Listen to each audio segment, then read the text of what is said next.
Clés de la ville, une production Figaro Immobilier et Radio Imo. En partenariat avec le Conseil supérieur du notariat, Elio, Arkea Banque Entreprise et Institutionnelle et Nexity. Présenté par Sylvain Lévy-Valency et Olivier Marin.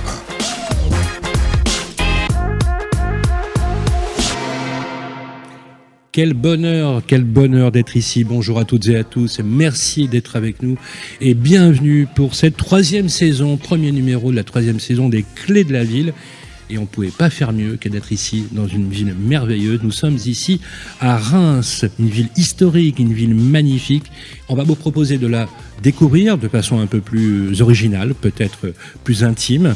Et je suis toujours accompagné et je suis très heureux de renouveler cette saison avec lui. Olivier Marin, salut Olivier. Bonjour Sylvain, très heureux également. Figaro Immobilier, vous êtes le rédacteur en chef, merci d'être avec nous. Olivier, cette première émission de cette troisième saison, alors on est très heureux, vous et moi, parce que troisième saison c'est symbolique aussi. On est très heureux d'être ici à Reims. Qu'est-ce qui nous attend, mon cher Olivier ? Alors, sur le programme, moi aussi, bien sûr, très heureux d'être ici au nom de Figaro Immobilier pour démarrer cette troisième saison à Reims. Alors, quand même, on rappelle que la première étape, c'était Nantes. On a parcouru beaucoup de villes, mené un tour de France tous les mois, Bordeaux, Lille, Lyon, Montpellier, Annecy, La Rochelle, Clermont-Ferrand, voilà, que de bons souvenirs. Et on démarre cette troisième saison avec un grand plaisir, avec toujours le même principe qui fonctionne et qui a fait ses preuves. On pose nos valises et l'on parle immobilier et logement, bien sûr, mais aussi urbanisme, environnement, architecture, patrimoine. Et à travers notre émission, c'est l'occasion de montrer que la ville, elle bouge, elle se transforme. Il y a une identité, mais il y a aussi des nouvelles façons de vivre et d'habiter. On le verra donc à travers des reportages, des échanges et les témoignages en plateau de personnalités emblématiques, des acteurs de la fabrique de la ville. Et pour cette saison 3, eh bien, on est très heureux d'être à Reims, reçu à l'hôtel de ville par notre grand témoin, Arnaud Robinet, maire de Reims, bonjour. Bonjour, bienvenue dans la cité des sacres et cité du champagne. Merci en tout cas. Très bien, et donc au programme nous aurons des nouveaux partenaires, chaque mois un notaire du Conseil supérieur du notariat.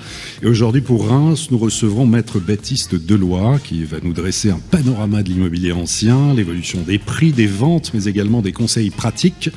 Des conseils, on en aura bien besoin à l'heure où l'on parle tant de sobriété et de rénovation énergétique dans les logements. Elio, spécialiste de la rénovation, sera présent avec Claire Gagnère, sa secrétaire générale, pour nous éclairer. Autre nouveauté, la séquence La vie ensemble, avec notre nouveau partenaire Nexity. Et on recevra Stéphane Dalliet, qui est le directeur général immobilier résidentiel de Nexity. Et puis, fidèle depuis nos débuts à Nantes, il y a 2 ans, Arkea Entreprise Institutionnelle nous accompagne pour la séquence Parlons Territoire. Et aujourd'hui, c'est Vincent Allier, directeur général du foyer rémois, qui sera présent à nos côtés. Voilà pour ce beau programme. Mais tout d'abord, Sylvain, si je vous dis Reims, l'édito, c'est à vous. Les Clés de la ville. Merci de nous accueillir, Arnaud Robinet. Je rappelle que vous êtes le maire de Reims et merci de nous accueillir dans cet écrin magnifique. Alors, si on vous parle de Reims, bien évidemment, on parle de Reims dans des termes, on va dire, élogieux, bucoliques, et emblématique. Reims, c'est l'une des plus belles villes de notre pays, et d'ailleurs 2 ensembles, me semble-t-il, sont inscrits sur la liste du patrimoine mondial de l'UNESCO. En plus d'avoir un patrimoine d'exception, en passant par sa cathédrale spectaculaire du Palais de Thau, la Cité des Sacres a une vraie histoire très très riche. C'est une ville sacrée, ça c'est une certitude, puisque 33 rois de France, en passant par Louis le Pieux en 816 et Charles X en 1825, furent sacrés ici à Reims, et Clovis y a même été baptisé. Ancienne capitale de la province impériale de la Gaule-Belgique, elle fut créée par Rémus, le frère fondateur de la Rome antique à la fin du XIXe siècle. Sa population a d'ailleurs quadruplé lors de la révolution industrielle et les sublimes hôtels particuliers se sont multipliés, donnant aujourd'hui à la ville peut-être une image un peu bourgeoise. Sa force, sa capacité à rebondir, rappelons que Reims fut détruite à 80% à la fin de la Première Guerre mondiale. Et elle a su rejaillir, tel le phénix, et c'est notamment ce qui s'est passé lors de la phase de reconstruction dans les années 20. Alors, on sait qu'aujourd'hui, on connaît Reims pour sa vie culturelle, son champagne, bien évidemment, qui est mondialement réputé, ainsi que pour sa gastronomie. Vous n'avez pas moins de 6 chefs étoilés ici à Reims, c'est juste exceptionnel.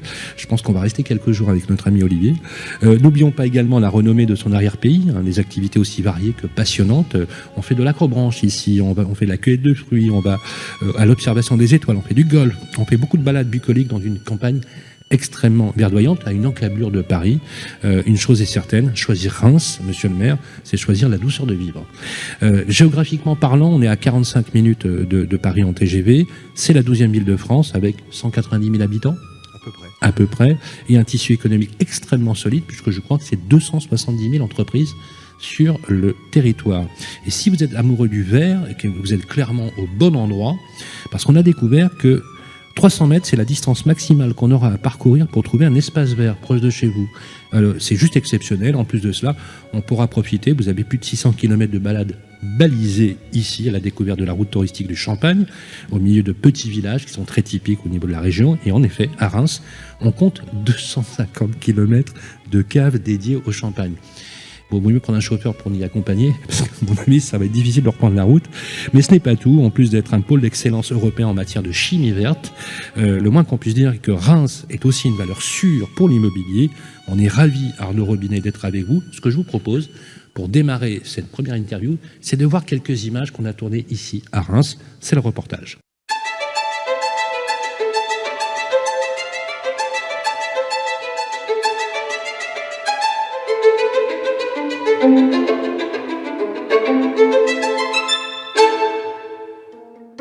Son art de vivre, sa proximité avec la capitale, son tissu économique riche, la 12e ville de France, Reims, est surtout connue pour sa vie culturelle, son histoire impressionnante et bien sûr ses 250 km de caves dédiées au champagne.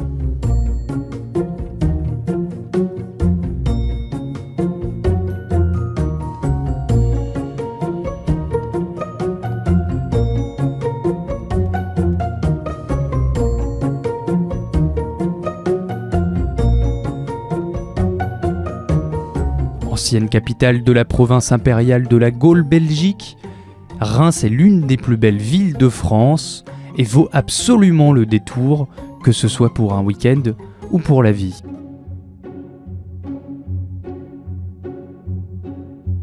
La cathédrale Notre-Dame de Reims est un incontournable, un joyau du patrimoine français. C'est l'édifice religieux qui dispose du plus grand nombre de statues au monde. Clovis y a même été baptisé en 496. Forte de son histoire, Reims est devenue petit à petit la cité des rois de France. Le palais du Thau est un autre incontournable. Il est connu pour son style gothique flamboyant. Le palais devient un monument national, classé monument historique en 1907, en plus d'être classé patrimoine mondial par l'UNESCO en 1991.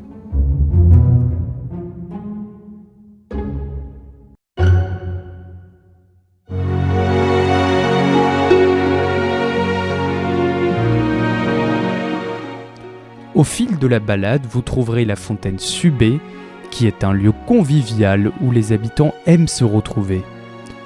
Quant à la basilique Saint-Rémy, elle est la plus connue de la ville et inscrite également sur la liste du patrimoine mondial de l'UNESCO.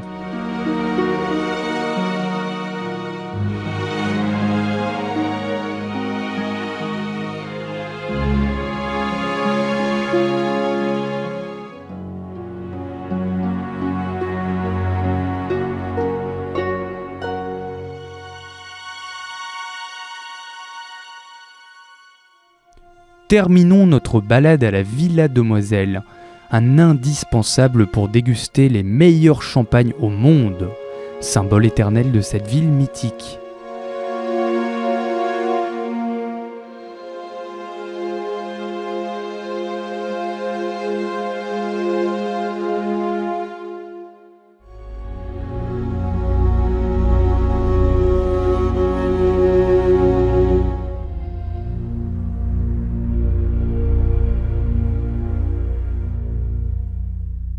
Monsieur le maire, on s'est dit qu'on allait faire quelques images un peu bucoliques, lyriques.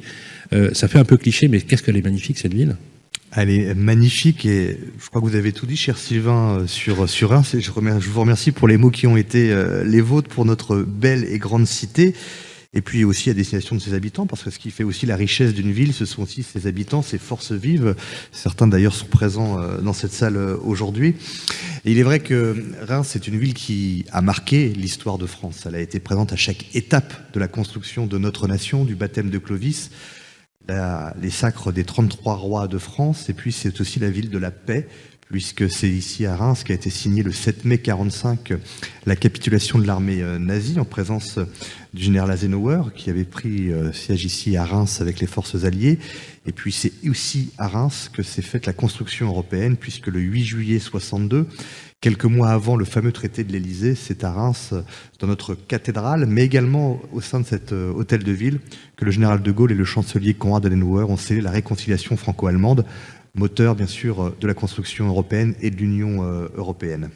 On a vraiment l'impression, quand on vient dans votre ville, monsieur le maire, d'une rupture avec la vie parisienne. Vous voyez, on a mis avec Olivier 45 minutes pour venir. Même pas 40 minutes. Ouais, 40 minutes. On est descendu du train et on avait eu l'impression presque de changer l'univers. Vous voyez, cette césure entre vraiment à une encablure. On peut dire même, moi pour aller à mon bureau, je mets 40 minutes. Je mets l'équivalent pour aller à Reims. D'ailleurs, ça peut peut-être me donner des idées de villégiature.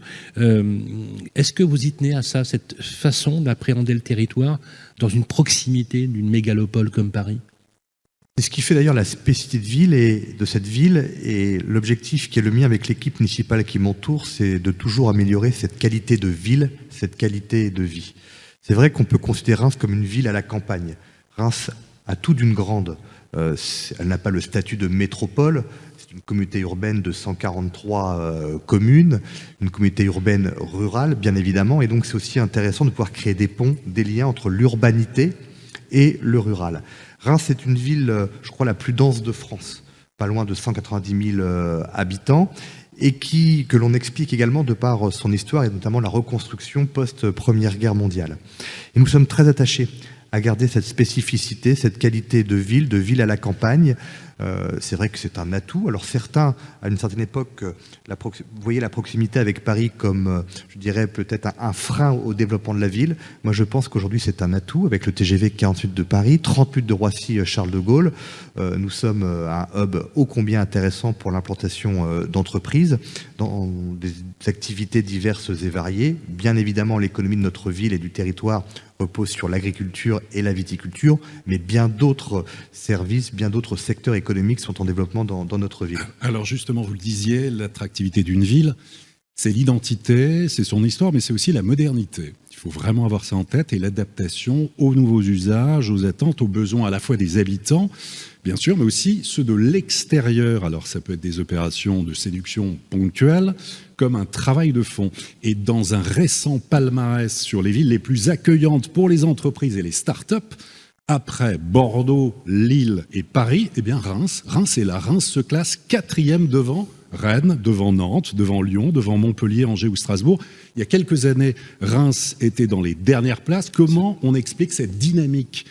C'est la récompense, j'imagine, d'un travail collectif. Bien évidemment. Alors, il y a plusieurs années, un quotidien que je ne citerai pas, Allez-y. Voilà, Le Figaro, Mais comment Le Figaro avait qualifié Reims la belle endormie. Il y a longtemps. Il y a très longtemps. Mais vous savez, nous ici, les Rémois, on aime aussi, parce qu'on doit prendre conscience de nos failles et de nos faiblesses, parce que c'est la seule manière de pouvoir avancer, mais on aime bien être piqué au vif. Et il est vrai que... Non, alors maintenant, c'est vrai que depuis 2014, nous avons établi une façon de travailler. Vous savez, ici, nous avons une notion qui nous est chère, c'est la notion d'assemblage, ce qui fait la spécificité du vin de Champagne. Et l'assemblage, nous le déclinons également dans notre façon de travailler, de faire, avec l'ensemble des forces vives. On aime chasser en meute. Je considère qu'il n'y a pas que les responsables politiques, les exécutifs, que ce soit de la ville ou de la côté urbaine, qui savent tout et qui peuvent tout faire. Non, nous devons travailler ensemble. Et le classement que vous venez de citer, je crois que c'est une belle récompense pour l'ensemble des acteurs et des forces vives du territoire. que ce soit bien évidemment le milieu économique, les chambres consulaires avec lesquelles nous entretenons des liens et des relations très étroites, mais également l'enseignement supérieur, enfin, vraiment toutes celles et ceux qui contribuent à faire vivre cette ville au quotidien. Et c'est vrai que l'objectif qui est le nôtre aujourd'hui est de renforcer l'attractivité de la ville d'un point de vue économique, résidentiel également, on aura l'occasion d'en parler quand on parlera d'urbanisme et de logement. Et je crois que c'est notre spécificité, notre ADN, cette volonté de travailler ensemble, de chasser en meute et de tout mettre sur le collectif. Alors justement, on a parlé d'urbanisme, et c'est l'objet des clés de la ville, de parler, comme le dit très souvent Olivier, des modes d'habiter, hein, vraiment des modes d'habiter, et d'urbanité. Moi j'ai beaucoup aimé le fait que vous parliez d'urbanité, et d'ailleurs vous avez lancé des grands projets emblématiques. Alors on s'est fixé sur le projet qui est l'un des plus grands projets d'aménagement urbain national, c'est le site de la Cernam, qui est un projet qui est un pari fou au départ. C'est une reconversion d'une grande friche industrielle. Il est considéré véritablement quelque chose d'emblématique. C'était courageux de le faire. Et je voudrais juste rappeler, sans faire de polémique de base, de dire que c'est votre deuxième mandat, qu'au premier mandat sur lequel vous êtes présenté, vous étiez face à Dinazan et vous avez gagné au second tour. Et vous avez été réélu dans les projets que vous avez menés dans votre première mandature à 66% dès le premier tour. Ce qui démontre une chose, monsieur le maire, je voudrais qu'on mette l'accent aussi, c'est que vous êtes un maire bâtisseur et un maire réélu. Parce que souvent, on fustige les maires bâtisseurs comme étant des maires vaincus. Vous faites la preuve avec François Rebsamen qu'on est capable de bâtir une ville, d'avoir une vision et d'être réélu. Et pour cela, je voudrais qu'on vous applaudisse.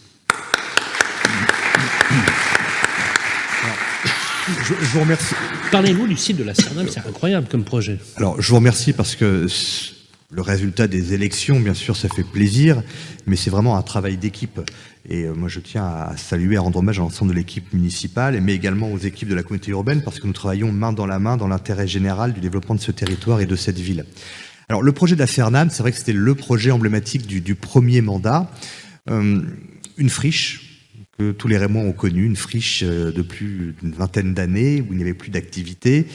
Et divers projets avaient été présentés par mes prédécesseurs. Et lorsque je suis arrivé en 2014, on me présente le projet de la Cernam. On y installait, on transférait un hypermarché. De suite, je me suis dit un hypermarché près des Halles du Boulingrin, près du marché. Ça vous a pas plu. Ça m'a pas plu. Et il y a eu un vrai pari. En fait, vous les avez challengés, vous leur avez renvoyé votre copie. Et après, donc la SNCF étant propriétaire du terrain, avait une promesse de vente avec un acteur immobilier. Et je me rappelle du 24 décembre 2014 à midi, lorsque je dis au promoteur que la ville va faire jouer son droit de priorité pour récupérer et acheter le terrain. C'était un véritable pari, parce que l'objectif était d'y installer deux équipements majeurs pour notre territoire, le complexe aqualudique et l'aréna. Concernant l'aréna, un véritable pari, parce que généralement, les villes construisent les arénas en dehors des villes. Très, très juste. Et l'objectif était de dire, mais attention, parce que premièrement, on va urbaniser des terres agricoles, on va créer d'énormes parkings qui vont servir une fois tous les 15 jours. Et puis l'objectif pour moi était de dire, il faut qu'on puisse faire vivre le centre-ville, les restaurateurs, les bars et l'ensemble des commerces. Parce que quand on va à l'extérieur, on prend sa voiture, et puis une fois que le spectacle est terminé, on repart tranquillement chez soi. Et l'aréna a ouvert en février dernier. J'avoue que j'avais un peu d'appréhension pour le premier concert de 9000 personnes, et tout s'est bien passé. Et avoir un tel équipement en hyper-centre-ville, c'est un véritable bonheur et un atout considérable pour l'attractivité de la ville et la vie de la ville. C'est une approche mixte, hein, monsieur le maire, avec du logement. Bien sûr. 186 logements. Du logement, du bureau, un hôtel en cours de construction. Et quand on regarde, et je parle sous le contrôle de spécialistes ici présents, de professionnels, c'est vrai qu'aménager 7 hectares en 6 ans, c'est un véritable exploit. Alors nous avons été accompagnés par François Leclerc, urbaniste, qui nous a accompagnés dans ce projet Reims Grand Centre, qui comprend la partie Cernam, mais également les promenades qui ont été totalement, non pas rénovées, mais je dirais transformées pour le public rémois. Et c'est vrai que ce nouveau quartier qui a été créé en hyper-centre-ville est assez symbolique, je dirais, du Reims de demain. Même si aujourd'hui, et ce qui est normal en fonction de l'actualité, et notamment de l'après-Covid, on se dit toujours, ah tiens, est-ce qu'on a bien raison de faire ceci, faire cela, etc. Mais tout cas, ce quartier il existe aujourd'hui. Ça a été l'image du renouveau de Reims, de son attractivité, de son dynamisme. Parce que, comme le disait tout à l'heure Olivier Marin, certes, la ville est chargée d'histoire, mais la ville doit se tourner vers l'avenir et doit proposer des projets à l'ensemble des citoyens et des acteurs du monde économique et des investisseurs. Donc on a vu pour cette attractivité des territoires, les grands projets urbains, Port-Colbert, aussi Reims Grand Parc, et puis Reims Grand Centre 2. Et puis en matière de logement, alors Reims c'est une ville, on va pas dire à part, mais quand même un peu, 40% de logement social, un taux de propriétaires 37%. Est-ce qu'il est possible d'aller vers un rééquilibrage, ou peut-être vous ne le souhaitez pas? Quelle est votre position dans le domaine? Oui, bien évidemment. Et là, encore une fois, nous travaillons avec l'ensemble des acteurs de la promotion immobilière et de l'immobilier. C'est aussi lié à ces nouveaux projets d'urbanisation et d'aménagement de la ville sur de nouveaux quartiers.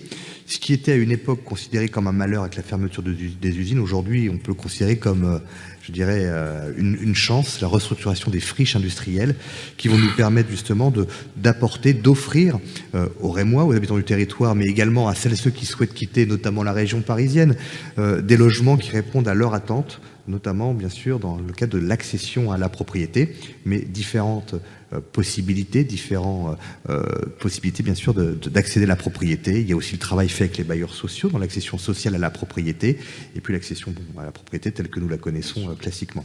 Est-ce que vous avez un souci entre la prolifération des locations touristiques saisonnières type Airbnb, le problème qui arrive souvent des logements vacants, de nombreux logements qui pourraient être sur le marché de la location, on va dire classique ou en meublé, en faveur des Rémois, on pense aux étudiants notamment, ne le sont pas forcément. Quelle est l'ampleur du problème, s'il y en a un, et est-ce que vous menez des actions spécifiques pour inverser la tendance et permettre d'avoir davantage de logements pour les habitants ?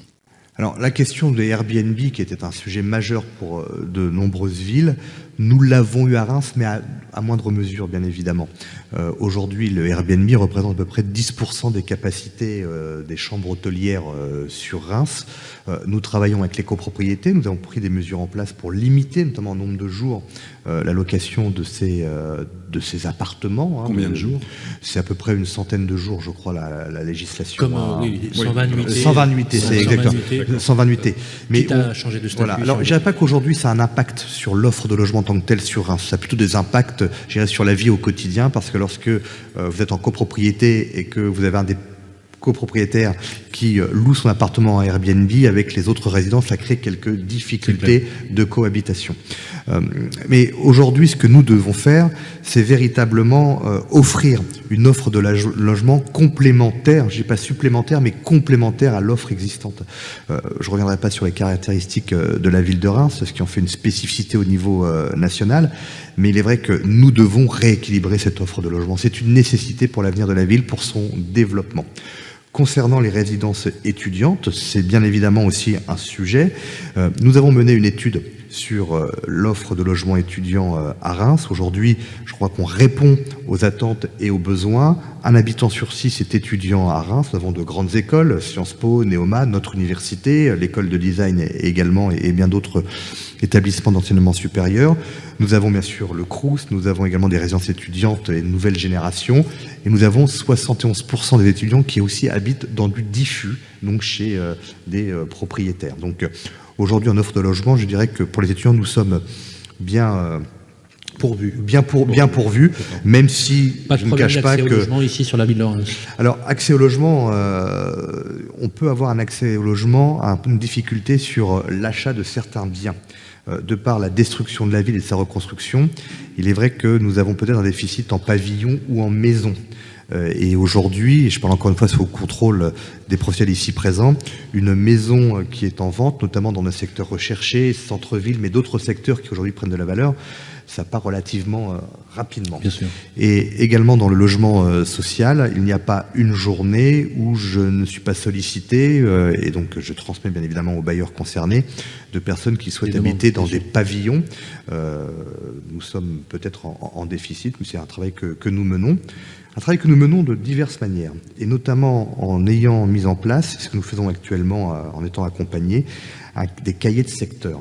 Parce que nous souhaitons aussi préserver l'identité des quartiers de la ville, et notamment ces faubourgs qui sont spécifiques de la reconstruction de la ville.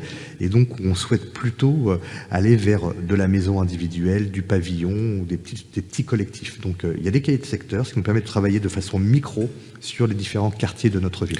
Je vous propose qu'on enchaîne justement dans le vif du sujet avec les opérateurs qui font le territoire.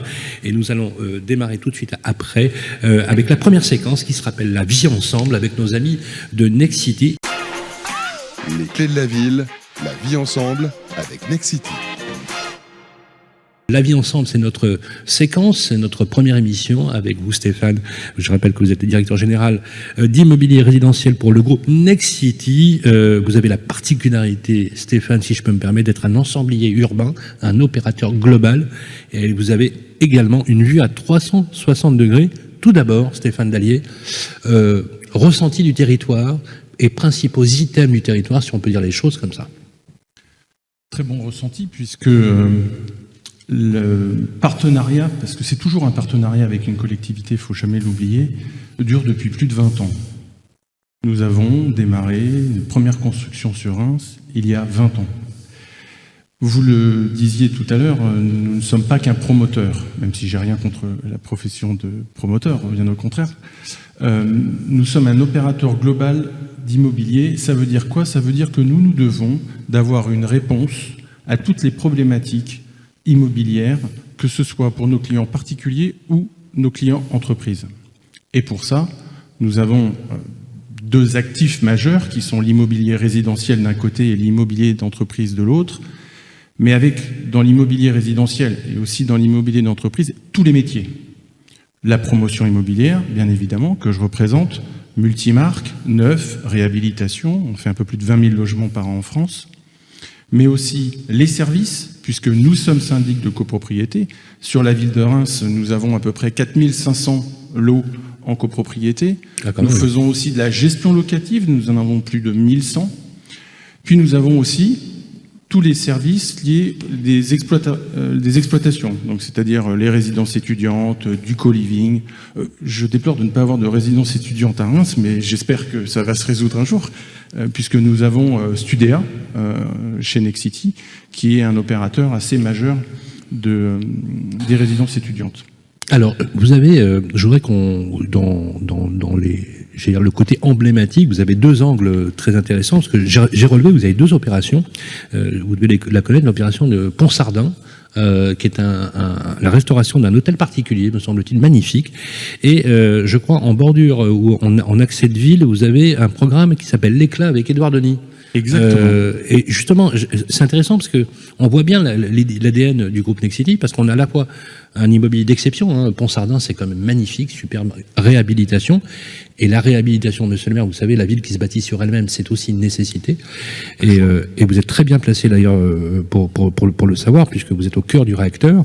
Et Stéphane Dallier, j'aime bien ce côté justement entre les deux, puisque sur le programme de l'Éclat, on a de l'accession à la propriété traditionnelle sur un immobilier de belle et de bonne facture. On en a sur les deux. C'est pas parce qu'on fait de la réhabilitation que ça n'est pas de l'accession. Et je crois que la réponse immobilière, et notamment en logement, elle doit être évidemment sur du neuf classique, mais elle doit être de plus en plus sur de la réhabilitation. Je pense qu'on parlera à un moment donné de la ZAN dans cette émission. On voit bien que si on veut préserver, et c'est bien naturel, préserver nos terres agricoles, vous le disiez tout à l'heure, monsieur le maire, vous ne vouliez pas aller conquérir des terres agricoles pour faire l'aréna, eh bien il faut densifier ce qui existe déjà. Alors concernant Pont-Sardin, c'est vrai que c'est assez particulier parce que c'est magnifique, on n'en a pas tous les jours des hôtels particuliers comme ça. Un tout petit peu d'histoire parce que on n'arrête pas de me parler de Pont-Sardin, donc moi quand on a commencé à me présenter le dossier, j'ai dit ok, mais c'est qui ce Pont-Sardin? Bah, c'était le baron Nicolas Pont-Sardin, hein, qui était un riche négociant, qui était maire de Reims aussi. Comme quoi, avant, on pouvait faire les deux. Dans cet hôtel particulier qu'il a construit, il y a eu un nombre de personnes célèbres qui sont passées assez phénoménal, puisqu'il y a eu Napoléon Bonaparte avec Joséphine, puis une fois que Joséphine est un peu partie, il y a eu Marie-Louise d'Autriche, il y a eu le duc d'Orléans, il y a eu la célèbre veuve Clicquot, et puis il y en a eu beaucoup d'autres, et c'est devenu en 1880 la propriété de la Chambre de commerce. À partir de là, l'hôtel a été un peu transformé puisque, en partie, il a été utilisé par ce qu'on appelait les PTT. Alors, tout le monde ne sait pas ce que c'est que les PTT, mais c'était ça, avec beaucoup de chambres techniques, donc un peu dénaturées. Et heureusement, en 1933, il y a eu une intervention du marquis de Main qui s'est dit c'est pas possible de laisser ce patrimoine dans cet état, et donc il est revenu à retrouver une certaine pureté avec ses cours intérieures, et il a reconstruit. On vient de l'acheter. C'était à la chambre de commerce de la région Champagne-Ardenne.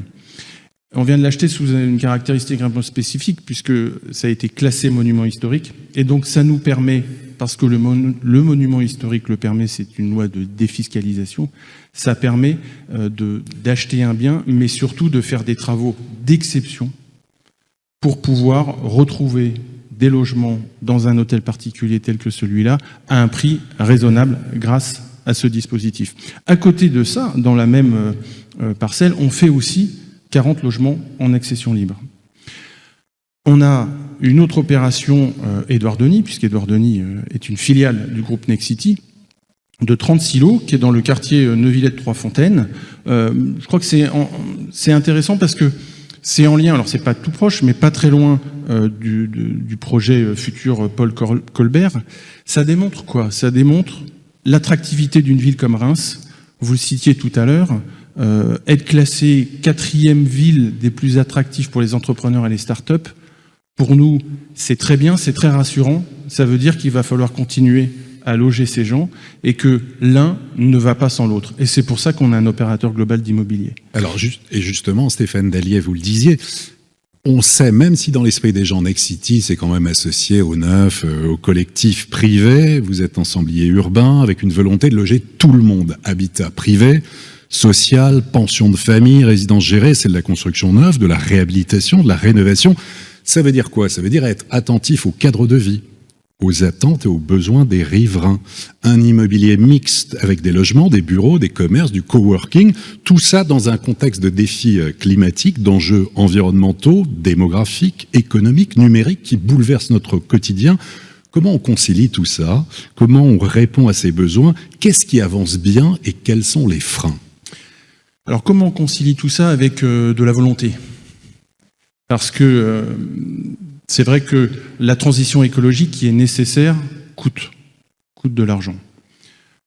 On le voit bien, de plus en plus de promoteurs de taille moyenne ont du mal à concilier les deux.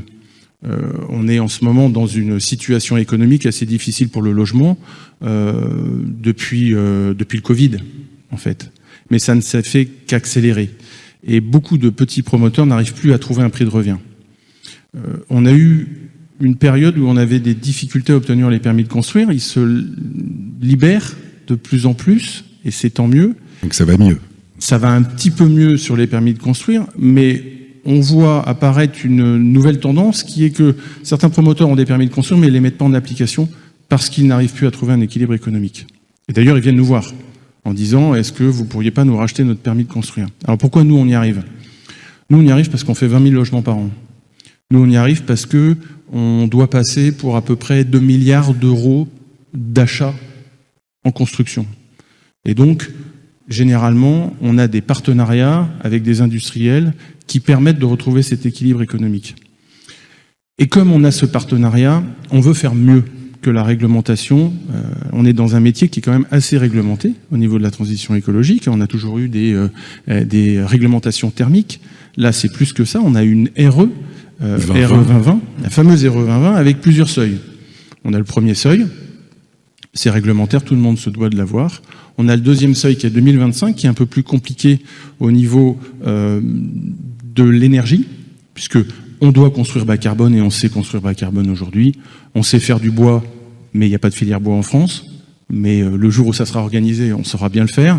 On sait faire du béton bas carbone, on sait faire du béton de chanvre. Ça fait 10 ans chez Nexity qu'on a inventé un produit qui s'appelle eWood, qui est non pas du modulaire 3D, mais du 2D, 100% en bois. C'est d'ailleurs pour ça que pour la 4e année consécutive, on a été classé premier promoteur BBCA, parce que c'est notre temps d'avance et parce qu'au bout de 10 ans, on voit ce qu'il faut faire et on voit ce qu'il ne faut pas faire.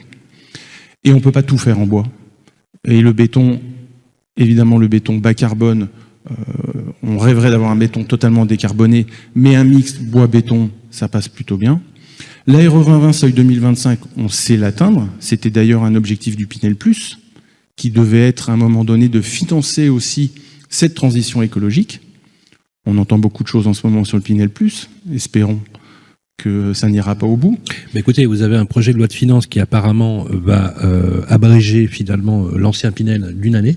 C'est dans le projet de loi de finances, hein. Il devait finir 2024. Oui. Ce sera 2023. Et avec le zéro artificialisation nette, vous l'avez évoqué aussi, on a l'impression presque d'une triple peine pour les promoteurs immobiliers. Je le dis en présence d'un élu, dans lequel vous avez une contrainte, parfois des contraintes opposées entre un aménagement du territoire qui n'est pas toujours d'un territoire à l'autre forcément bien pensé. La deuxième chose, c'est des contraintes normatives. On peut même parler d'inflation normative qui vous enjoignent finalement de répondre à ces trois critères. Et au-delà de tout ça, on a quand même des élus qui ont besoin de loger les Français. Parce que la question, Stéphane, c'est que Monsieur le maire, voilà une réaction sur ce que dit, ce que dit Stéphane est finalement très juste. Grâce à la puissance d'un groupe comme Nexity, vous avez la possibilité d'irriguer, ce que vous l'avez rappelé très justement. Mais encore une fois, on a aussi besoin des acteurs locaux. Moi, je ne désespère pas que le ministre Christophe Béchu, non pas revienne, mais en tout cas allège cette fameuse loi ZAN qui va poser des difficultés, bien évidemment, pour les centres urbains d'une part, mais surtout aussi pour gérer les communes rurales. Il va falloir prioritairement, bien sûr, remplir les fameuses dents creuses dans certaines communes, mais derrière aussi, c'est également la vie d'une commune, d'un village qui va en pâtir. À un moment où on parle de désert en milieu rural, si vous ne pouvez plus construire pour accueillir des habitants, des logements, derrière, c'est parfois les écoles, ce sont les commerces et les services qui vont en pâtir. Alors, bien évidemment, il y a aussi une notion aujourd'hui qu'on doit prendre en compte, c'est la question des mobilités, des déplacements. Parce que d'ailleurs, aujourd'hui, je ne sais pas s'il y a des banquiers dans la salle, mais quand on parle de prêt immobilier, aujourd'hui, les banquiers intègrent également les charges incompressibles, et dans ces charges incompressibles, il y a les coûts de déplacement et d'énergie. Donc, ça renforce ces difficultés. Alors, concernant une ville comme Reims, bien évidemment, aujourd'hui, on a plusieurs difficultés. Alors, la ville ne peut plus s'étendre en tant que telle. On doit donc densifier la ville. Nous avons nos fameuses friches industrielles qui sont en phase de reconversion, mais on a d'autres critères parfois qui nous limitent. Nous sommes certes dans une ville historique avec un patrimoine remarquable, et nous avons parfois les contraintes des architectes des bâtiments de France quand on veut aménager, lorsqu'on veut construire, lorsqu'on parle de hauteur et autres. Et oui, c'est ça le truc. Et c'est parfois un peu compliqué.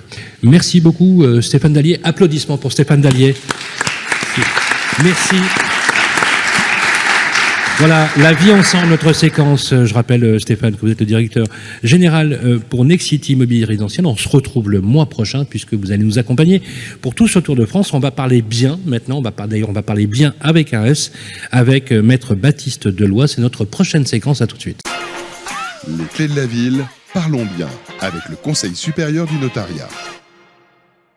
Parlons bien avec nos partenaires pour cette saison, les notaires de France, le Conseil supérieur du notariat. La parole est à vous, Olivier. Eh bien voilà, on va parler immobilier ancien, on va parler concrètement. On est très heureux d'avoir ici Maître Baptiste Deloy. Bonjour, Maître. Bonjour à tous. Voilà, avec vous, on va voir effectivement, on va décrypter ce marché de l'immobilier ancien à Reims avec tout d'abord peut-être 3 chiffres clés. Le premier, c'est 7000. Comme 7 000 €, c'est l'écart de prix au mètre carré entre Reims-Centre et Paris. Ah, quand même, voilà, 3 000 € par mètre carré en moyenne pour Reims-Centre. On est autour de 10 000 € du mètre carré à Paris. Voilà, si Reims est proche de Paris, en tout cas, il est loin de ses prix et de l'écart. Deuxième chiffre clé, c'est 817. Ça, c'est le nombre de logements à la vente à Reims et son agglomération sur le portail Figaro Immobilier. C'était hier, j'ai regardé. 817. Et troisième chiffre clé, c'est 12, comme 12 €, prix moyen au mètre carré d'une location à Reims. Voilà. Comment se porte ce marché immobilier rémois, Maître? Eh bien, bienvenue à Reims. Déjà, on est ravis, au nom des notaires, de vous accueillir dans cette belle ville qui est effectivement un marché immobilier assez dynamique depuis quelques années, comme le maire et Stéphane de Nexity viennent de le rappeler, puisque les choses bougent et je vous confirme bien volontiers que la ville ne dort plus. Il fallait rassurer monsieur le maire. Elle est toujours aussi belle, mais elle n'est plus endormie. Donc c'est déjà une bonne chose. Effectivement, l'autre point que vous avez rappelé, c'est que c'est d'ailleurs une maxime locale de dire Paris, on en est proche, mais on est loin de ses prix. C'est vrai, les choses augmentent. On a vu qu'il y a des programmes immobiliers neufs. Je vois très bien les programmes auxquels pense monsieur le maire, qui sont effectivement autour du secteur boulingrin, qui a été fortement dynamisé par l'opération Reims Grand Centre, avec la rénovation de la Cernam et l'installation des équipements publics. C'est des prestations de grande qualité, avec des très belles vues sur la cathédrale ou d'autres bâtiments de Reims. Et effectivement, on arrive à des prix qui sont devenus très très hauts. Donc on va voir ensemble dans les chiffres plus précisément, mais il y a une belle évolution du marché sur le neuf et qui du coup tire vers le haut clairement le marché de l'ancien et le marché de la rénovation de l'ancien. Ça, c'est un premier point, mais avant d'attaquer les chiffres, vous avez parlé tout à l'heure d'assemblage avec la région. Je pense que c'est un point important à rappeler quand on veut découvrir Reims, c'est que c'est vraiment cet assemblage du territoire qui en fait sa force, et ça se voit, c'est marqué au niveau immobilier, parce qu'on ne peut pas réfléchir uniquement à un prix au mètre carré ou un prix de la maison, il faut avoir une vision un peu plus d'ensemble. Et c'est vrai que cette activité agricole, viticole autour de Reims, elle est très porteuse, puisqu'elle génère des emplois pour un certain nombre d'entreprises. Elle a permis de développer des grands équipements médicaux au premier chef, puisque on sait que notre maire est aussi très impliqué dans les sujets médicaux avec la rénovation du CHU, mais aussi le développement de la polyclinique Courlancy à Besançon, qui est une des plus grandes polycliniques cliniques de France, à Courlancy, et du coup qui attrait des médecins, une qualité de service et de prestations médicales qui participent aussi au bien vivre. Donc toute cette synergie avec les acteurs, j'ai envie de dire normaux de l'immobilier, qui sont les marchands de biens, les promoteurs, les investisseurs, fait que le marché se porte très très bien, et les chiffres qui ont été annoncés tout à l'heure par vous, donc ces augmentations de plus de 25% en un peu plus de 2 ans, sont effectivement confirmées par les chiffres que nous, on détient par le Conseil supérieur du notariat et par la Chambre des notaires locales, dont j'assure la vice-présidence. Donc tout ça se porte bien, on est à plus de 25% d'augmentation en 2 ans. Ça, ce sont sur les prix, mais sur les ventes, sur les transactions, il n'y a pas un ralentissement comme on le voit dans certaines villes de France? C'est un point important. C'est vrai en termes de prix, puisque maintenant le centre de Reims, on a plus de 3300 € de moyenne du mètre carré, et il y a eu des ventes records à plus de 5000 € du mètre. Ça reste cher, autour de la place par rapport au Rémois. Alors, il y a des prix qui deviennent élevés quand même. Ça, faut pas se mentir. Pour certains Rémois, nous qui venons de Paris, quand on nous dit 3300 € du mètre carré, oui, vous avez l'impression que c'est les soldes. Ça nous fait rêver, mais oui, non, mais je peux entendre cette vision-là, mais c'est pas tout à fait vrai. Je pense qu'il faut pas tout mélanger, puisque c'est un marché qui a quand même fortement augmenté. Il faut aussi regarder avec l'économie du territoire. C'est une très belle ville, bien dynamique, mais est-ce qu'il y a eu un effet rattrapage comme ça. Il y a certainement eu un effet correctif, mais il y a eu un effet national aussi d'investissement immobilier, puisque les Français, d'une manière générale, se sont portés vers des villes plutôt de moyenne taille. C'est quoi? C'est l'effet Covid qui a participé, oui, l'effet Covid, le besoin de sortir, le besoin de nature, et effectivement, avec la végétalisation de Reims, ça. Est-ce qu'on a des Franciliens qui arrivent à Reims, qui s'installent à Reims, qui vivent à Reims? Oui, on en a, et c'est d'ailleurs un chiffre qui est en augmentation, puisqu'on est plutôt sur 3% de part de Franciliens par an qui viennent en plus. Aujourd'hui, on est aux alentours de 10% de Franciliens qui viennent s'installer sur le marché de l'ancien. Ce que dit Baptiste, je le confirme, et on a aussi ce retour d'anciens Rémois qui arrivaient à la quarantaine reviennent sur Reims. Voilà, ils ont assuré leur vie professionnelle, leur vie familiale, et reviennent à Reims, avec bien sûr la spécificité de ces 45 minutes de Paris en TGV. Donc puis le développement du télétravail aussi. On a beaucoup de Rémois qui bossent à Paris. Énormément. Il suffit de prendre voir les différents TGV qui partent de la gare centre de 6h45 jusqu'à 9h30, je crois, et ensuite sur la gare d'interconnexion à Besançon, pour voir que ces trains sont pleins. Mais dans les deux sens également. Les deux sens. Oui. Très bien. Alors, Maître Deloy, justement, avec vous, si l'on devait prendre une photo, un petit peu nous indiquer, pour ceux qui ne connaissent pas Reims, un petit peu les différents quartiers, au niveau des prix, vous allez nous éclairer dans le domaine. Oui. Alors, on a parlé du centre, c'est vrai, parce qu'il est très marqué, dans le centre, on a beaucoup tout ce qui est le monument historique et pas mal d'activités de loisirs et de culture, mais il y a d'autres quartiers très intéressants. Donc, le centre, c'est clairement le plus cher, avec un prix moyen de 3300 € du mètre carré, mais on a des ventes records qui avoisinent, voire même qui ont dépassé des 5000 € du mètre carré. Donc ça, il faut l'avoir en tête, parce que ce qui est intéressant de regarder, c'est la différence entre le prix moyen, le prix le plus faible et le plus élevé, pour connaître cette fourchette qui pourrait créer une évolution si on veut investir à Reims. Donc elle est assez large puisqu'on a d'autres quartiers qui sont bien développés, je pense notamment au quartier Claire-Marais ou au quartier Jean Jaurès, qui sont des quartiers qui ont leur propre commerce, qui ont une vraie vie de quartier qui est très dynamique. Et là, on retrouve des prix qui sont entre 2004 et 2600 € du mètre carré. Donc on est en dessous du prix du centre, mais néanmoins, on est à 5 minutes à pied du centre. C'est vrai, d'autres quartiers qui sont développés aussi derrière, autour de l'ancien site de Courlancy, donc plus du côté du stade de Reims, où d'ailleurs un opérateur immobilier développe une grosse opération qui s'appelle Rive de Vesle dans ce quartier-là aussi. Donc c'est des quartiers qui montent, ainsi que si on veut regarder un petit peu plus loin, si on trouve que le prix est encore un peu plus cher, on peut aller un peu plus loin vers des quartiers comme Saint-Rémy, autour de la basilique, donc avec un parvis qui vient d'être rénové, où là on est encore un peu plus bas puisqu'on est entre 2100 et 2200 € du mètre carré si on investit dans l'ancien, mais pareil avec une possibilité d'accéder au transport en commun très facile, des espaces verts, des monuments historiques et 5 minutes en vélo vous êtes dans l'hypercentre, un quart d'heure à pied vous y êtes. Donc il y a quand même une belle marge de progression puisque si on compare un 2100 € de ces quartiers-là, qui ont en plus la même qualité de bâtiment, puisque c'est une ville qui a fait l'objet d'une reconstruction quasiment totale, donc on peut pas dire qu'il y a des bâtiments qui sont moins bien dans un quartier que dans l'autre. Il faut vraiment regarder au cas par cas la qualité des bâtiments dans lesquels on veut investir. Mais on se rend compte qu'en très peu de temps, on a des quartiers qui ont encore des vraies marges de progression par rapport au centre, qui lui-même est encore tiré par le haut grâce aux opérations et l'installation des équipements publics. Et si l'on sort de Reims un petit peu, côté agglomération, pour avoir une idée, si l'on sort côté agglomération, alors, il y a deux niveaux. Je vais pas parler de petite et de grande couronne, puisque ça serait trop parisien dans la pensée, mais il y a quand même ce niveau, il y a des communes qui sont limitrophes à Reims et qui font partie de son tissu urbain. C'est-à-dire que la ville de Reims, elle n'est pas extensible parce qu'elle est entourée de Tinqueux, de Besanne, de Saint-Brice-Courcelles, de Cormontreuil, de ces communes-là qui, elles, suivent clairement le marché rémois. C'est-à-dire qu'on a des prix qui sont quasiment identiques, voire même, si on bascule sur de la logique de maison, plus fort que des maisons du centre de Reims, parce que les terrains sont plus grands, donc l'agrément est mieux, et les personnes s'y sentent plus à l'aise pour acheter des maisons. Donc c'est une logique un peu globale, hein, ces communes limitrophes à Reims. Par contre, si on va un peu plus loin, donc dans les communes qui elles sont plutôt dans les vignes ou le début des terres rurales, là effectivement on va avoir des prix. Par exemple, le nom d'une petite commune qui vous oui, n'hésitez pas, au contraire. Hein, il y a toutes les communes du sud de Reims on a Villers-Alran, Sermier, Chamery, Lude, toutes ces communes qui commencent la montagne de Reims. Là, les maisons sont quand même assez cotées.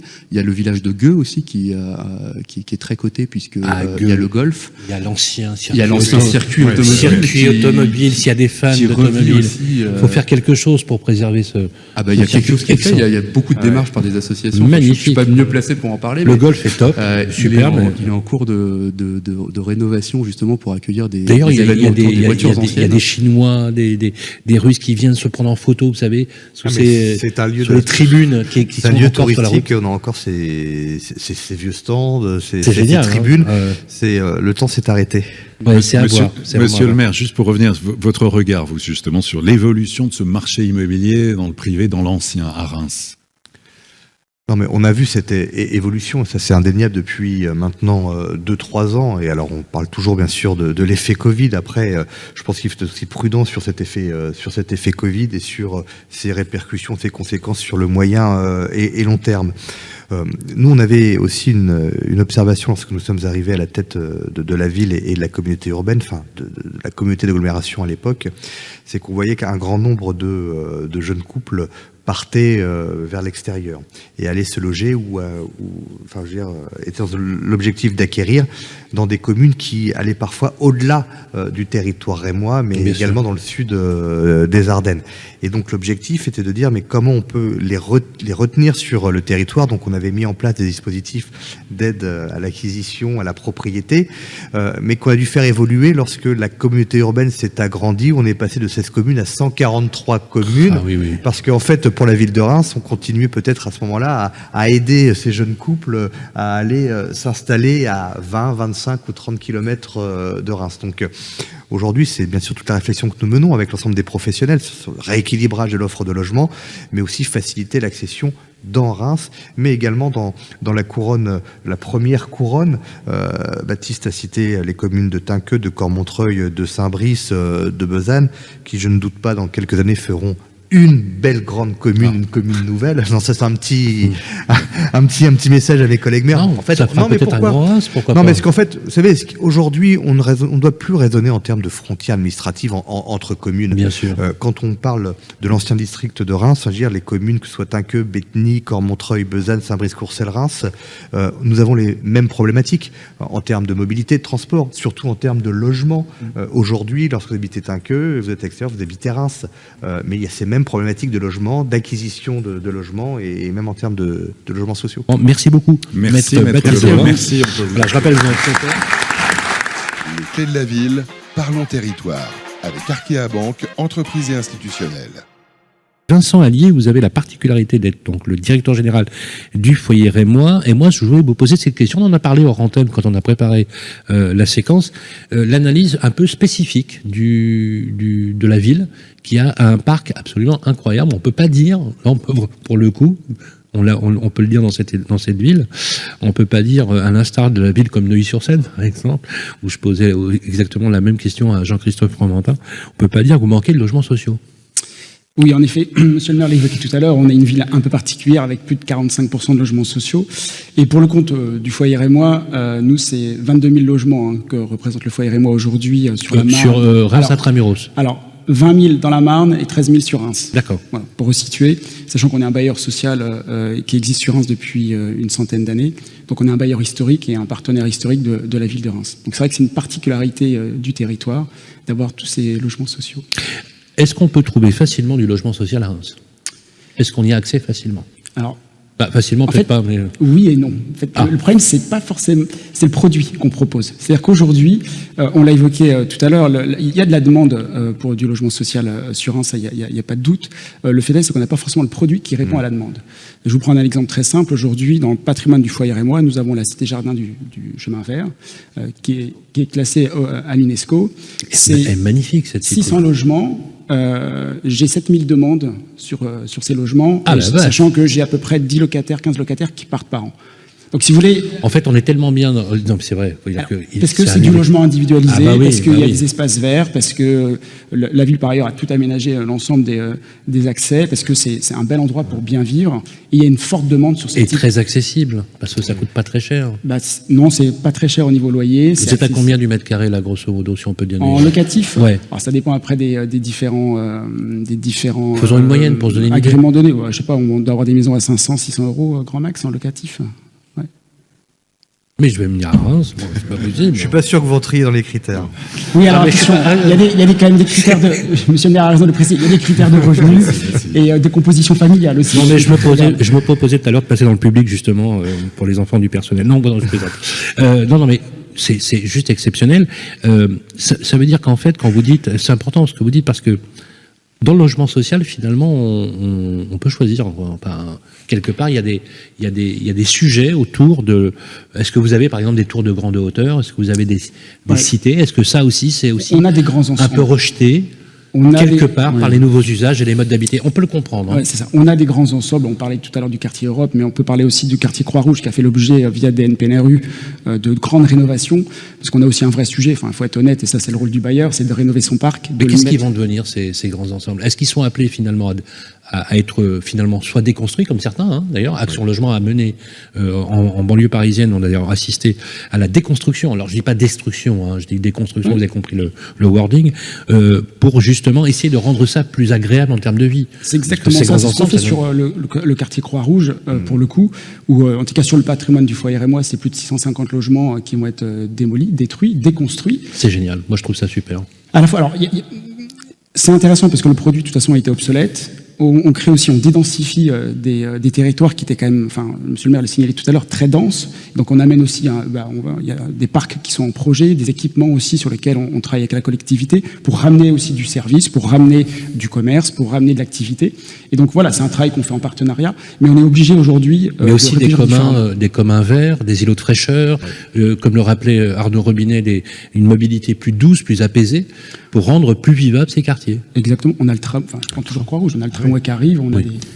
Arnaud Robinet. Non, mais le quartier Croix-Rouge est un quartier qui aujourd'hui n'est plus en périphérie de la ville.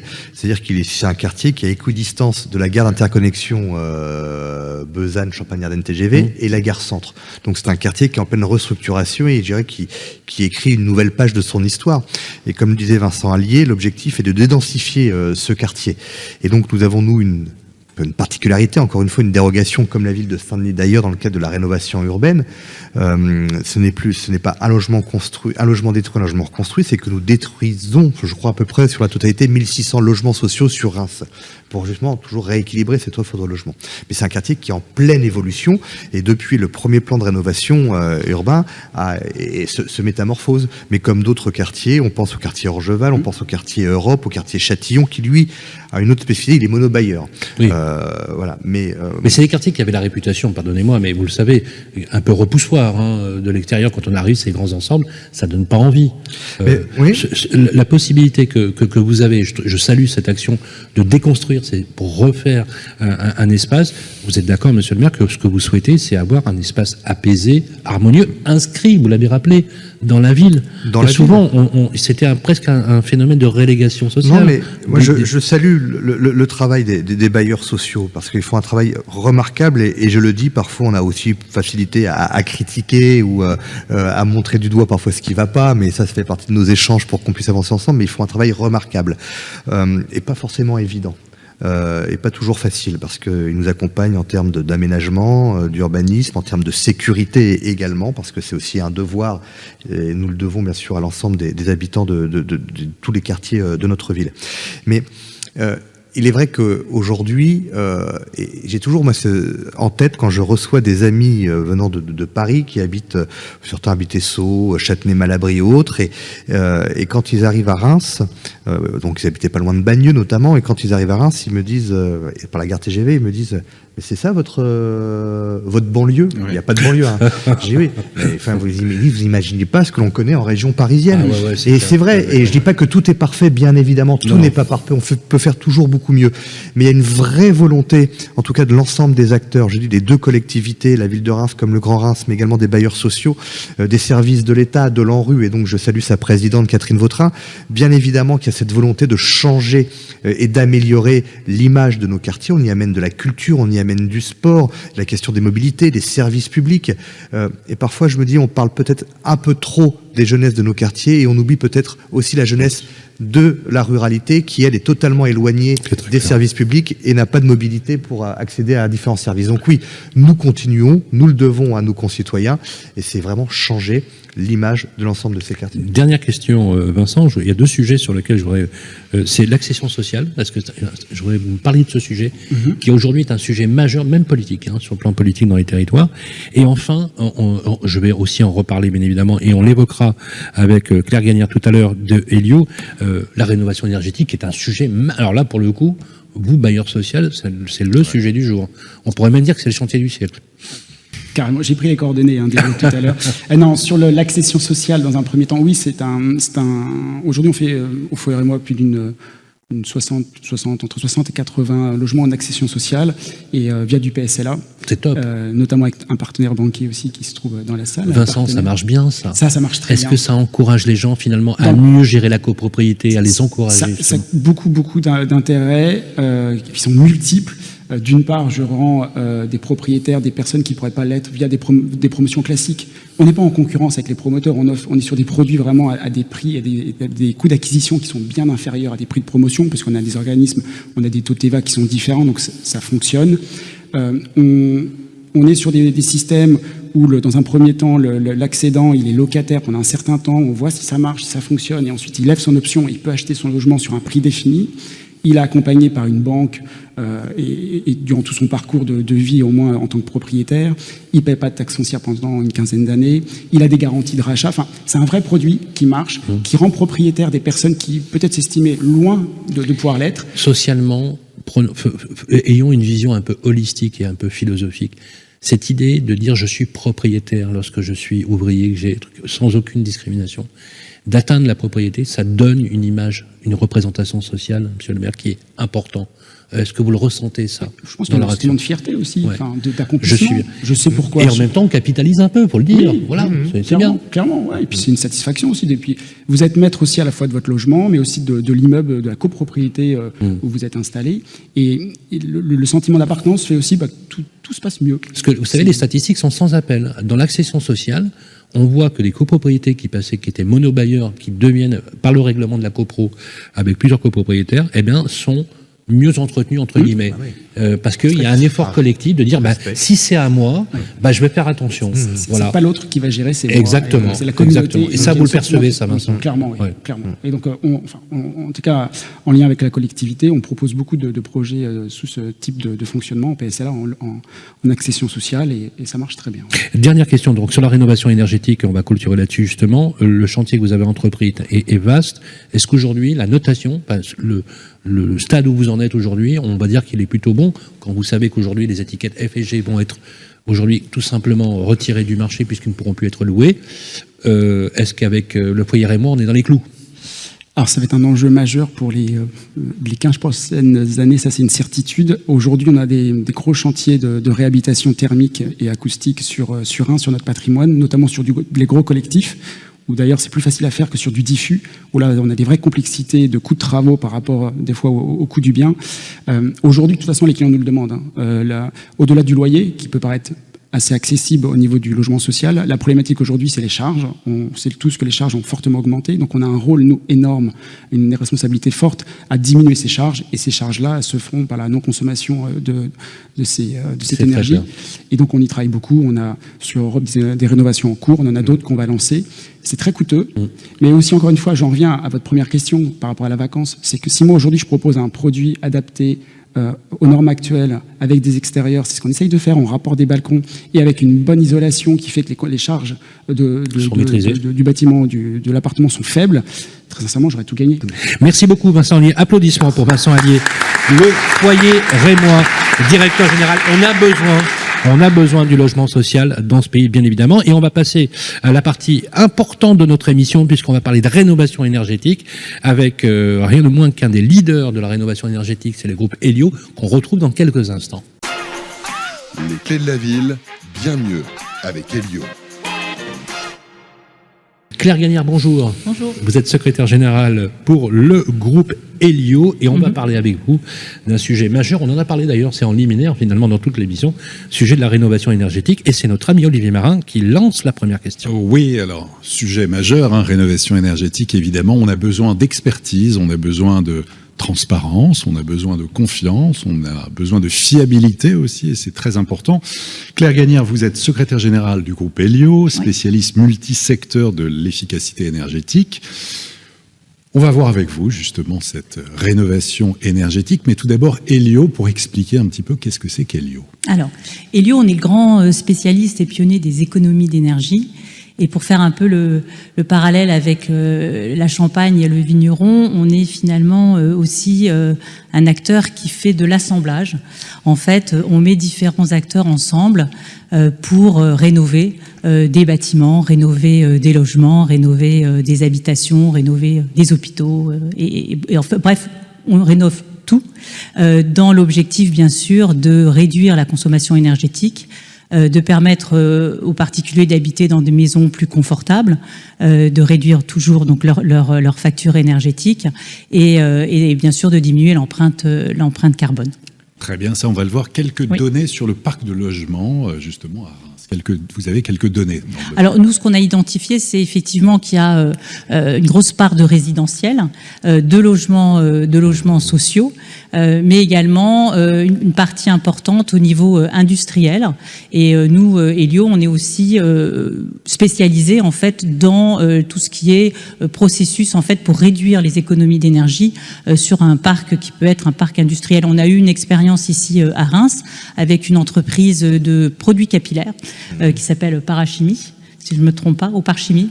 C'est Pétrolane. Pétrolane, en fait, voilà, Pétrolane, tout à fait, où on a mis en place différentes actions qui leur ont permis en fait de réduire de plus de 15% leur facture énergétique. Donc c'est des indicateurs de suivi de performance énergétique, c'est de transformer certains moteurs électrifiés, voilà, et puis de mettre en place des systèmes de contrôle de tout ce qui est électricité, chauffage. Donc on a plusieurs cas où on peut aujourd'hui réduire drastiquement la consommation énergétique, notamment dans le secteur industriel. Et alors justement à Reims, est-ce qu'il y a des efforts particuliers à faire en matière de parc de logement et de rénovation énergétique? Ben oui, puisqu'on a parlé donc d'un tiers de passoires énergétiques, donc oui, il y a des efforts. Considérable, hein, c'est considérable. D'ailleurs, on le voit dans l'infographie, effectivement, ce sont des enjeux majeurs. Est-ce que vous avez, dans les sondages que vous avez faits, vous avez l'impression que les particuliers, vous savez, souvent ils disent c'est pas lisible, c'est compliqué, les aides, comment ça fonctionne? Est-ce qu'il y a une prise de conscience déjà?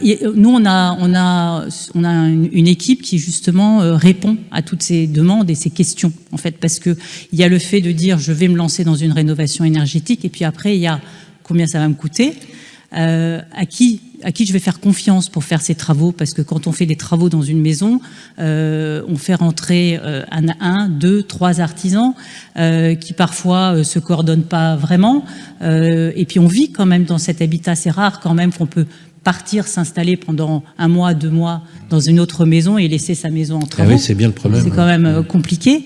Ou alors il faut avoir des moyens considérables. Donc toutes ces questions que se pose le particulier, il nous les pose. Et puis nous, on se positionne là comme on leur dit, on va être votre interlocuteur unique. On va s'occuper de l'audit de votre maison. On va vous faire les conseils. On va vous dire voilà, vous dépensez tant aujourd'hui. Voilà ce que vous allez gagner si vous faites tel type de travaux. Donc c'est tout l'accompagnement. C'est tout l'accompagnement. On vous met en relation avec les bons artisans. Vous allez jusqu'à l'assistance à la maîtrise d'ouvrage. Exactement. Donc, et moi, ce que j'aime bien, c'est votre façon de coordonner, parce que moi, je pense que vous allez même plus loin dans votre. Je pense que vous êtes passé de la maîtrise d'ouvrage à la maîtrise d'usage. Vous allez bien dans ce sens-là, et je trouve ça remarquable. Est-ce que ça facilite la vie de vos clients, justement? Complètement, parce qu'en fait, ils ne s'adressent qu'un seul interlocuteur. Voilà. C'est pas eux qui doivent faire à la fois l'architecte, le coordinateur de travaux, vérifier au final que les travaux ont bien été faits correctement, et puis surtout, on les accompagne sur cette partie financement, c'est-à-dire que dès le départ, on leur dit si vous changez de système de chauffage, si vous isolez par l'extérieur, et si vous faites encore un autre poste de travaux, eh bien oui, ça va peut-être vous coûter tant. On va prendre un exemple concret que je vais donner tout à l'heure, comme ça va être parlant. On a une infographie d'ailleurs sur le sujet. J'ai une petite infographie, effectivement. Donc on va prendre un couple avec un enfant. Je vais prendre, typiquement, vous savez, on a aujourd'hui des ménages, on les a catégorisés par des couleurs sur les aides.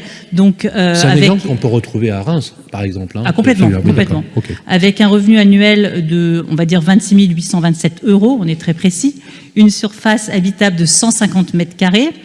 Donc c'est un ménage catégorie bleue, puisqu'on a 4 types de couleurs, 4 types de revenus, et le système de chauffage, c'est le gaz. Donc leur maison, c'est typiquement étiquette D, et on va faire en sorte de les faire passer en étiquette B. Donc qu'est-ce qu'on fait comme type de travaux? On fait isolation des combles perdus, la VMC de type hydro-B, et on installe une pompe à chaleur. Donc tout ça, le montant des travaux, c'est 29 500 €.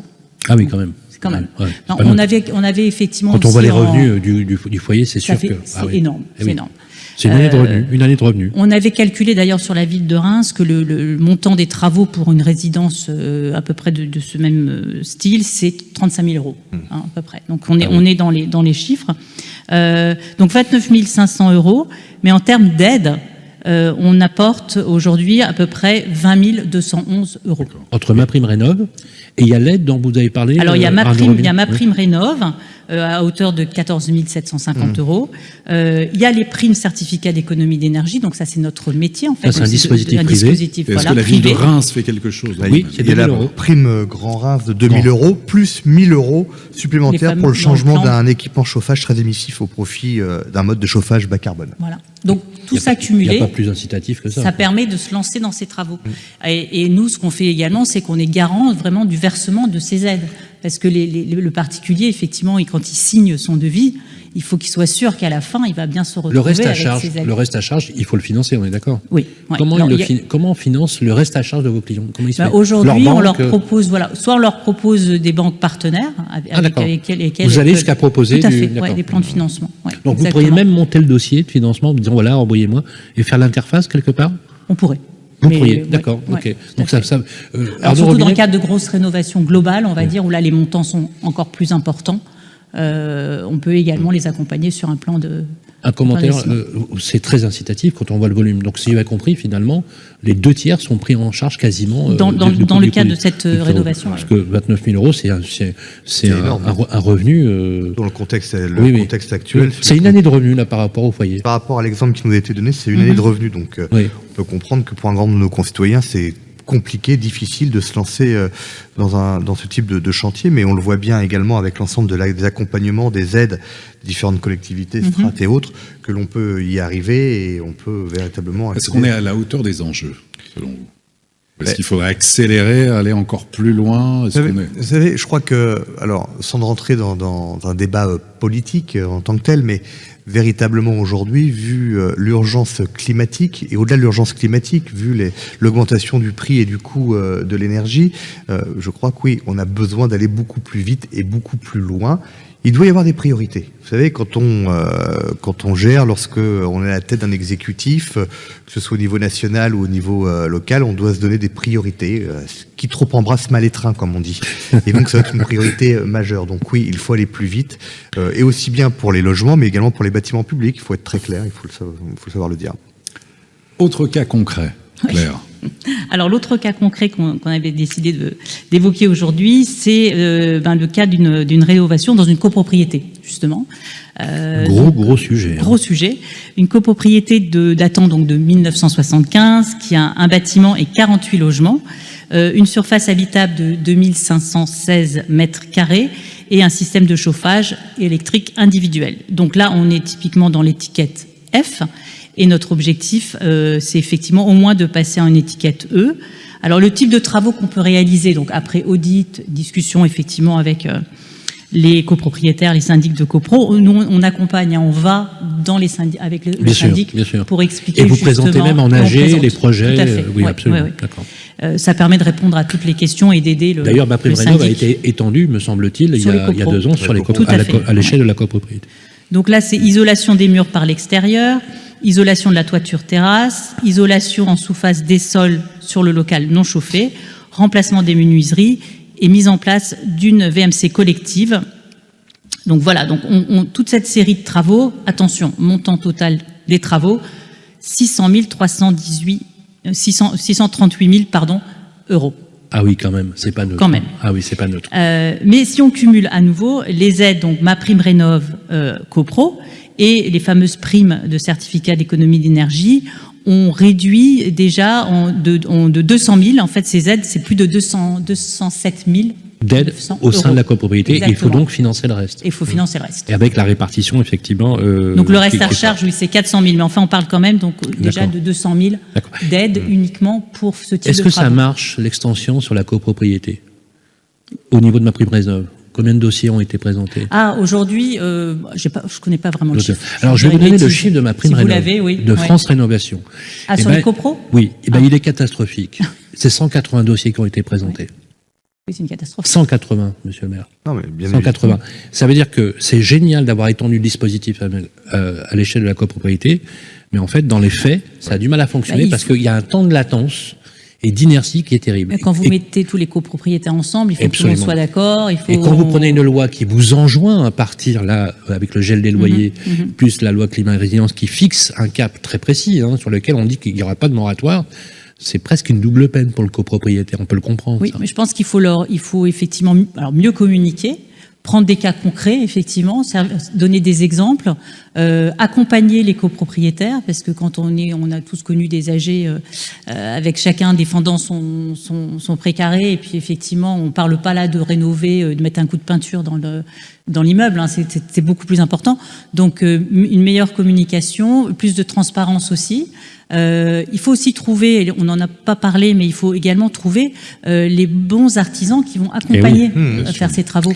Pardon. Et en conclusion, vous n'intervenez pas que sur le parc résidentiel de logement. Oui, parce que vous avez la particularité d'être sur plusieurs On est secteurs. multisecteur, Ouais, effectivement. Donc on intervient. J'ai parlé de l'industrie.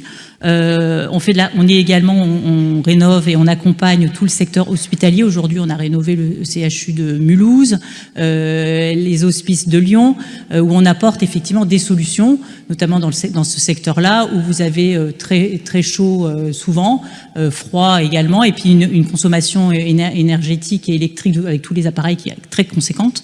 Donc on peut travailler sur le secteur hospitalier, sur le secteur tertiaire bien sûr, toutes les entreprises qui ont des biens immobiliers pour les accompagner, notamment avec le décret tertiaire, donc à mieux maîtriser leur énergie et à pouvoir communiquer leur consommation énergétique. Ou Claire Gagnard, applaudissements pour Claire Gagnard, secrétaire générale du groupe Elio. Vous restez avec nous sur le plateau. Il est temps maintenant de nous quitter. Je voudrais qu'on vous fasse un triomphe, monsieur le maire Arnaud Robinet, de nous avoir accueillis, puisqu'on ne pouvait pas rêver mieux comme écrin. Et j'espère qu'on vous a donné envie, les amis, de venir découvrir cette ville de Reims. Applaudissements pour Arnaud Robinet. Merci. Voilà, après quelques petites péripéties d'organisation de l'émission, et notamment pour cause de travaux de proximité, nécessaires d'ailleurs, je voudrais qu'on remercie bien sûr notre ami Lorenzo Alexandre à l'équipe technique qui a fait un travail remarquable, nos amis du Figaro Immobilier également, ceux aussi de Radio Imo qui sont à Paris. Merci aussi à vos équipes qui nous ont accueillis avec beaucoup de gentillesse. Olivier, prochain rendez-vous. Prochain rendez-vous. Quand même demander peut-être un mot de conclusion, monsieur le maire. Non mais merci à vous d'avoir choisi Reims et merci à l'ensemble des témoins, des professionnels qui ont participé à cette émission. Et moi j'en profite pour lancer un appel bien évidemment à toutes celles et ceux qui nous écoutent. Venez découvrir ou redécouvrir notre belle cité des Sacres et du Champagne et son territoire, sa communauté urbaine. Nous sommes une ville qui se veut de plus en plus attractive et d'ailleurs j'en profite pour confirmer que la ville de Reims est bien candidate pour l'obtention du label de capitale européenne de la culture en 2028. Pourquoi ? Parce que justement, c'est aussi cette notion d'assemblage et notamment de créer des ponts et des liens entre nos quartiers, entre l'urbain et le rural. Et je crois que le logement, l'immobilier, l'urbanisme et l'aménagement en sont les plus beaux symboles. Très bien, parfait. Merci beaucoup. Prochain rendez-vous le 17 novembre, nous serons à Nice.